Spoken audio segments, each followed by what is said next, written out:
행복한 동행과 함께 떠나는 책 여행. 평생 감사. 두 번째 감사. 평범한 날들의 소중함. 일전에 나는 농촌에서 목회하시는 어느 목사님의 글을 읽고 너무나 공감이 되어 나도 모르게 웃은 기억이 있다. 그 시골 목사님은 날마다 반복되는 목회 사역이 지루해서 뭔가 새로운 일이 일어났으면 하는 바람으로 하루하루를 살았다고 한다.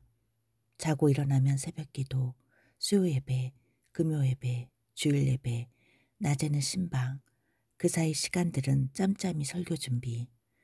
이러한 생활 패턴은 어느 목사님이나 거의 비슷하겠지만 아무튼 시골 목사님은 너무나 조용한 시골에서의 반복되는 일상에 지쳐가고 있었다. 그런데 그러한 생각을 확 돌려놓은 한 사건이 일어났다. 목사님은 선물 받은 진돗개를 기르고 있었는데 이 진돗개가 새끼 3마리를 낳게 되었다. 그런데 새끼를 낳고 며칠 후인 늦은 토요일 밤에 어미개가 안절부절하면서 깨갱깨갱 울어대는 것이 아닌가. 진돗개를 길러본 경험이 없어 온 가족이 허둥대다가 동물병원에 연락을 했다. 그러나 너무 늦은 시간이라 모두들 퇴근했는지 전화 받는 사람이 아무도 없었다. 할 수 없이 목사님은 뜬 눈으로 밤을 지새우며 날이 밝기만을 애타게 기다렸다. 다음 날 목사님은 새벽 기도를 인도하고 주일 설교 준비도 해야 했지만 모든 게 엉망이 되어 버렸다. 어미 진돗개와 새끼들이 동시에 우는 소리에 어떻게 새벽 예배를 드렸는지 모를 정도로 정신이 혼미했다. 오직 마음이 급했으면 어미개와 강아지들 머리 위에 손을 얹고 안수기도까지 했을까. 날이 밝자마자 목사님은 얼른 수의사를 모셔왔다. 어미 진돗개와 새끼들의 상태를 꼼꼼히 진찰한 수의사는 어미개가 소화불량이라 새끼들이 젖을 빨지 않는 통에 젖이 불어 아파서 그렇게 지저댄 것이라며 응급 처방으로 어미개의 젖을 짜주었고 새끼들에게는 우유를 먹여 다행히 어미개와 새끼들을 원상태로 회복시켰다. 그제서야 일상의 평온은 다시 찾아왔다.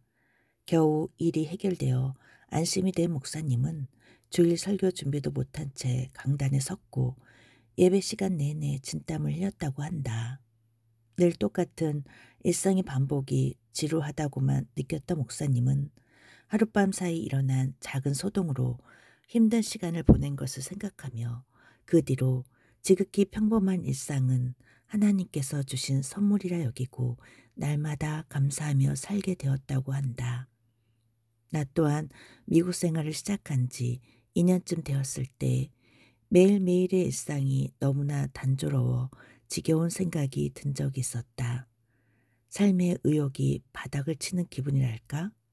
삶에 대한 설렘이나 기대감 없이 흐르는 시간을 떠나보내는 나의 일상에는 행복도 감사도 없었다. 우중충한 시카고의 날씨처럼 마음에도 어두운 그늘을 들이운 채 최소한의 의무감으로 살아가던 때였다.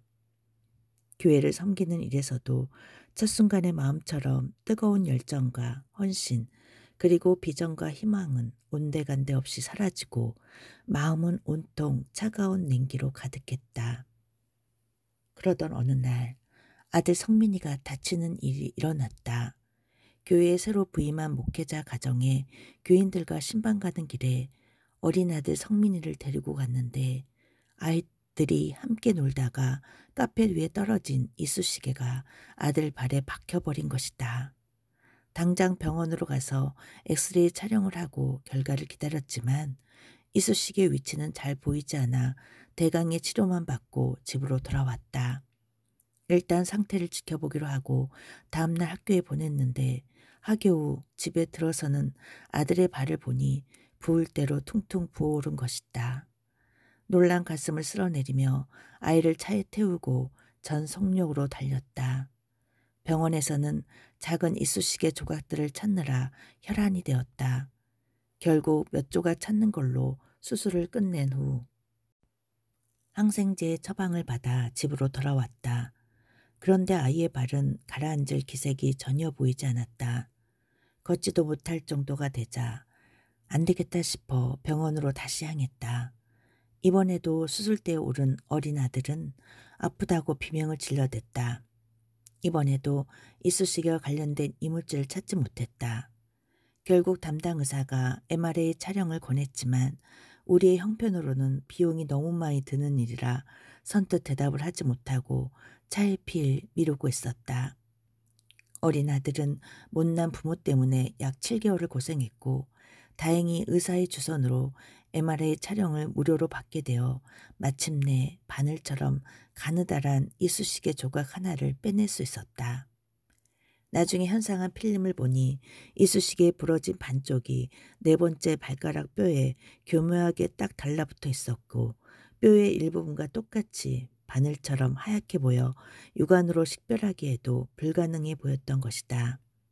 이렇게 이쑤시개 가시를 빼내고서야 아들의 발이 아물기 시작했다. 나는 몇 달 동안 날마다 아들의 발을 보듬으며 주님의 피 묻은 손으로 안수해 주실 것을 눈물로 기도하였다. 그때 비로소 일상의 평범함이 얼마나 소중하고 감사한 것인지 가슴 깊이 깨달았다.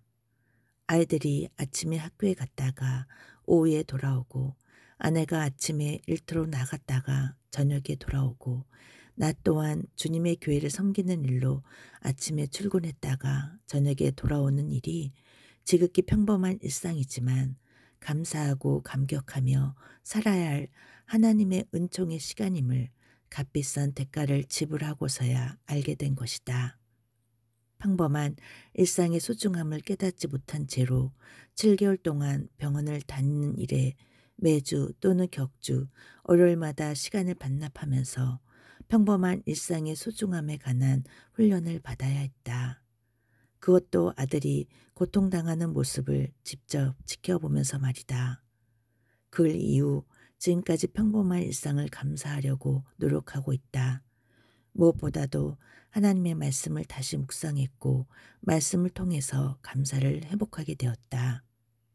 그리고 감사하게도 내 인생의 가장 어둡고 힘들었던 시기에 말씀을 통해 인생의 비전을 발견하게 되었다.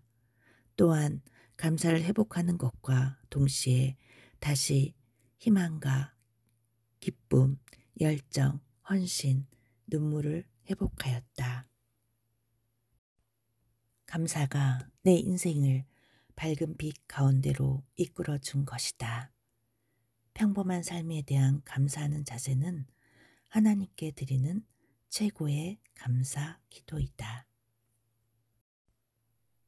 맑은 날만 계속된다면 대지가 메말라 사막으로 되듯 인생 또한 꽃길만 걷는다면 행복을 느낄 수 없는 무의미한 공백이 됩니다. 역경과 고난은 걸림돌이 아닌 행복을 위한 디딤돌입니다.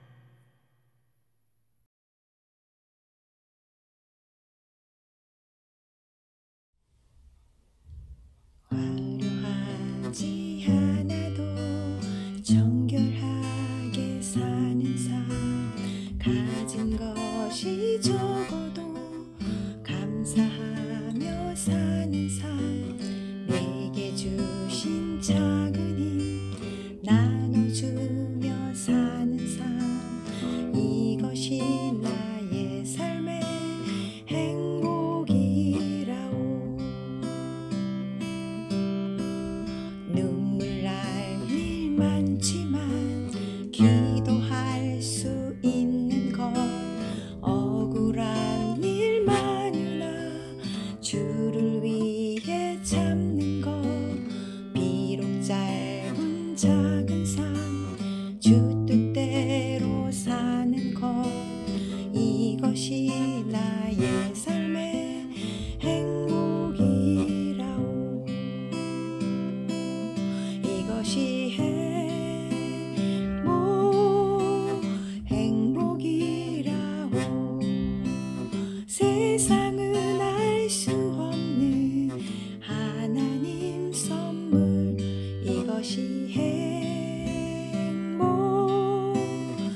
것이